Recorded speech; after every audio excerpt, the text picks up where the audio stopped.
رب زدني علما.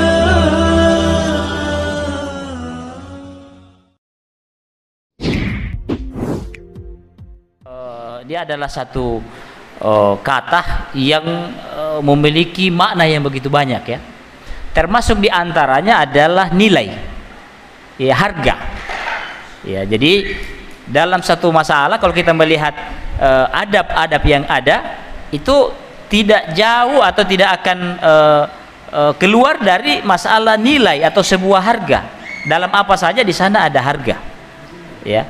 Yang inilah yang membedakan sebenarnya seorang muslim dengan non muslim, yang membedakan seorang yang beriman dengan orang yang kafir, ikhwan, yang membedakan seorang manusia yang beriman dengan binatang, ikhwan fillah yang dimuliakan oleh Allah Subhanahu wa taala. Ini dari sisi apa? Dari sisi nilai, dari sisi harga itu. Misalnya satu contoh.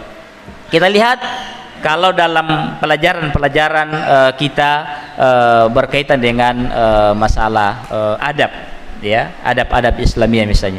Cukup yang sederhana sekali, misalnya berkaitan dengan masalah sholat. Berkaitan dengan masalah sholat, mungkin sholat itu sudah cukup dikatakan seseorang dalam timbangan ilmu, dalam tanda kutip ya,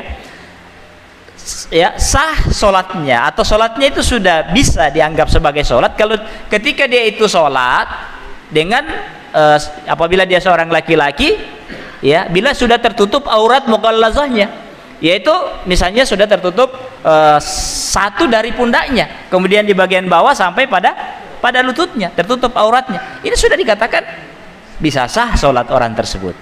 Tetapi dari sisi adab, bagaimana ya adab-adab Islamiyah, ikhwani fillah yang dimuliakan oleh Allah Subhanahu wa taala, ini tentunya kita melihat bagaimana nilai kepantasan, apakah pantas kita dalam beribadah kepada Allah Subhanahu wa taala, apatah lagi tidak ada alasan-alasan yang lain. Misalnya alasan yang lain kita katakan misalnya ketika seorang dalam ihram misalnya.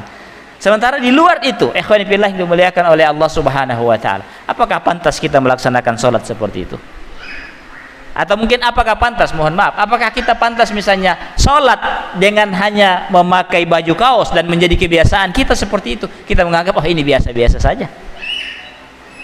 Ketika kita belajar adab, tentunya kita akan terbiasa untuk digembleng hidup tertib, ya, dan ketertiban inilah yang bisa menjadi sebuah nilai kita yang membedakan dengan orang lain, yang membedakan dengan orang kafir. Dalam masalah makan, kita harus bangga bahwasanya sebagai seorang muslim kita punya adab-adab, ya, adab-adab makan, ikhwan. Tadi saya memuji Allah Subhanahu wa taala dan merasa bahagia ketika dalam satu rapat tadi, ya, dengan beberapa kepala sekolah yang diantara mereka, ya, sambil rapat kemudian ambil makanan sambil jalan makan dan seterusnya, ya, maka kelihatan sekali alangkah tidak eloknya perbuatan seperti itu. Dan bagaimana dalam Islam, tentunya kita tidak mungkin mau ambil makanan kemudian sambil jalan kita sambil makan, ya, tentunya kita harus duduk dulu, ya, minum, ya, tidak sembarang minum, ya, tidak sembarang pegang pakai tangan kiri, ya, kemudian sambil berdiri dan seterusnya. Tidak seperti itu. Sebagai seorang muslim tentunya punya nilai, ya, punya harga, ya, dalam segala sesuatu itu, ikhwani fillah yang dimuliakan oleh Allah Subhanahu wa taala. Dan saya pikir juga kita sebagai bangsa Indonesia, kita juga jauh sebelum kita belajar tentang Islam, kita juga sudah mulai ditanamkan tentang adab-adab itu, tentang sebuah nilai. Ini adalah salah satu makna daripada adab.